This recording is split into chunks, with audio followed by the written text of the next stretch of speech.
Hi there, Miranda Alt here with Keller Williams Success Realty and the Miranda Alt team. Thank you so much for watching. This is your Friday follow-up for Friday, August 12th, 2022. Thanks for watching. Holy cow, we're already almost halfway through August. I can't even believe how fast this month is going.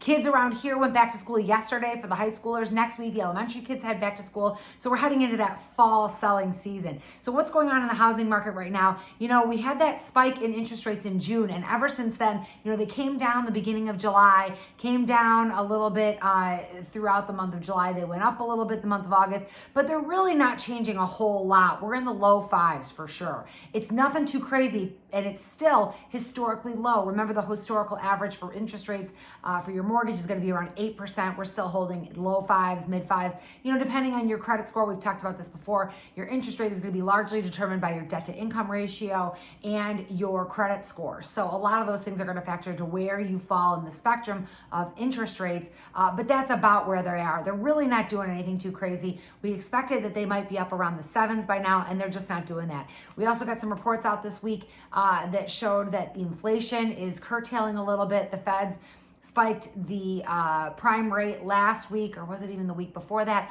And that curbed inflation, which is good. Some of the CPI numbers, CPE numbers came out reporting that inflation is getting somewhat under control, which is a great thing. So we are seeing some relief at the gas pumps. Prices are coming down a little bit. Grocery prices are still high, but all of those things are going to factor into the economy as a whole. Overall, the main issues that we're seeing in real estate is affordability, because the CNN just reported today that the Q2 numbers for home prices still hit an all-time high. So we've got prices that are still high. We still have very low inventory. So affordability is going to, again, be an issue. We've got first-time home buyers, which drive this whole thing. We've got the largest population of people between the ages of 29 and 35, which is home buyers, household formations, people leaving their homes, leaving their parents' home to start their own home, and that is at a high number, and we still have builders struggling to keep up with demand. So that's going to continue with prices going up.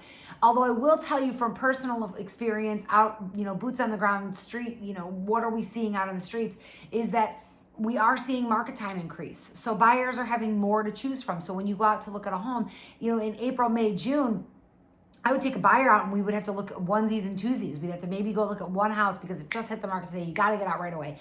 And now when we go out, we're like, okay, we're going to go out this Saturday. It's a little bit more normal. We're going to go out this Saturday. We're going to look at 5 or 6 homes in this area. We're going to look at 5 or 6 homes in this area. So while we still have very low inventory and we do have interest rates, they're kind of creeping up a little, but they're not doing anything nuts. We are still seeing that buyers, it's a good time to be a buyer because you've got a little bit more time. You don't have to rush quite so much. Interest rates are holding steady at a good rate, high, low fives, high sixes. We've got something to choose from. So, it's a good time to be a buyer, because also here's the thing. The low inventory problem is not going to be fixed anytime soon. We are going to have low inventory for a while. We are not seeing rapid houses being built. We are seeing shovels being put in the ground, but they're not being completed that quickly. We still have some supply chain issues on meeting the demand. So therefore, prices are going to continue to go up. We anticipate that home prices will appreciate 6% over the next year.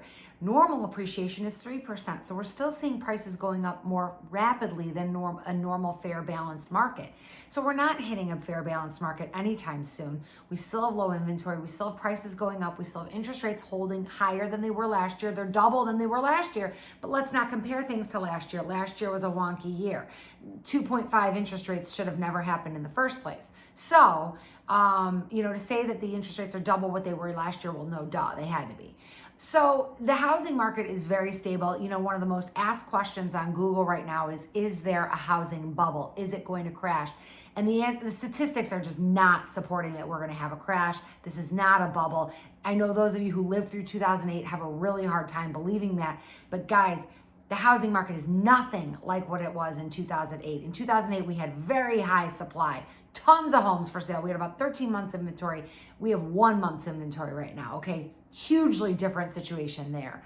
We also have a very stable mortgage market, guys. We've got mortgage, you cannot just go out and get a mortgage. Let's say you are on unemployment, you can't get a mortgage. If you are on the Family Medical Leave Act, you can't get a mortgage. If you're on maternity leave, paternity leave. I mean, while those things might seem unfair, that is one of the things leading to us having an extremely stable mortgage market. Our mortgages are very secure. We also have sellers with more equity in their homes than they've ever had before.